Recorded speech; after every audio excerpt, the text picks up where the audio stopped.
POCSO আইনের অপব্যবহার নিয়ে পর্যবেক্ষণ সুপ্রিম কোর্টের। রোমিও জুলিয়েটের কথা মাথায় রাখতে হবে মন্তব্য শীর্ষ আদালতের। কেন্দ্রকে রোমিও জুলিয়েট ক্লজ আনার নির্দেশ সুপ্রিম কোর্টের। সম্মতিক্রমে নাবালকদের সম্পর্ককে পক্সো ধারার বাইরে রাখতে হবে। পরিবার পক্সো আইনকে অস্ত্রের মতন ব্যবহার করছে। এলাহাবাদ হাইকোর্টের এক রায় খারিজ করেই মন্তব্য সুপ্রিম কোর্টের। শিশু সুরক্ষাই আইনের মূল উদ্দেশ্য, তবে মানবিক দৃষ্টিভঙ্গি জরুরি। নাবালকদের সম্মতিক্রমে সম্পর্ককে অপরাধীকরণ নিয়ে এই প্রশ্ন। এলাহাবাদ হাইকোর্টের রায় খারিজ করে এই মন্তব্যই দেশের শীর্ষ আদালতের। শিশু সুরক্ষা মূল উদ্দেশ্য হলেও মানবিক দৃষ্টিভঙ্গি দরকার, এমনটাই কিন্তু দেশের শীর্ষ আদালত জানিয়েছে।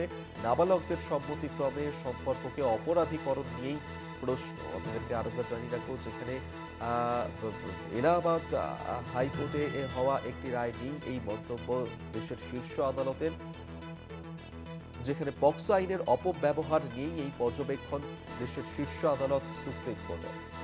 পীযূষ কান্তি নাগ আমাদের সঙ্গে টেলিফোনে রয়েছেন প্রতিনিধি। পীযূষ দা, পক্সো আইন অপব্যবহার নিয়ে সুপ্রিম কোর্টের ঠিক কি পর্যবেক্ষণ?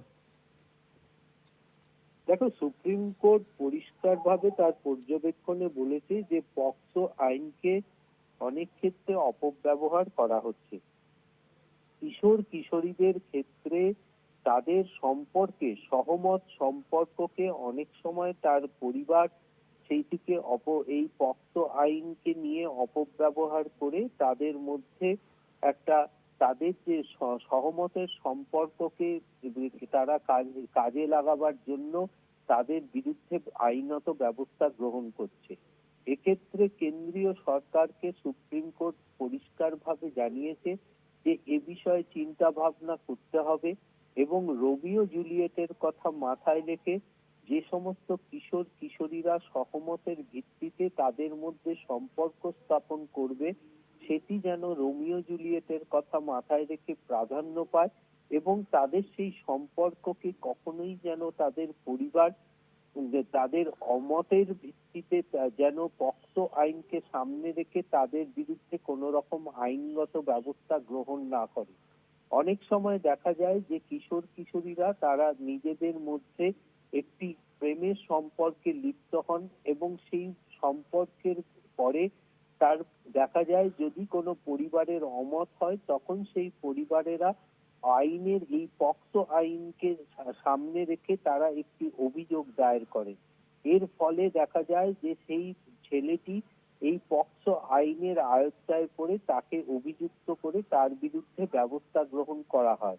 এক্ষেত্রেই সুপ্রিম কোর্ট এই ধরনের একটি মামলার ক্ষেত্রেই কিন্তু সুপ্রিম কোর্ট শুনানির সময় তিনি পর্যবেক্ষণ করেছে এবং সেখানে কিশোর কিশোরীদের সহমতের যে বিষয়টি সেটি সুপ্রিম কোর্টের নজরে এসেছে।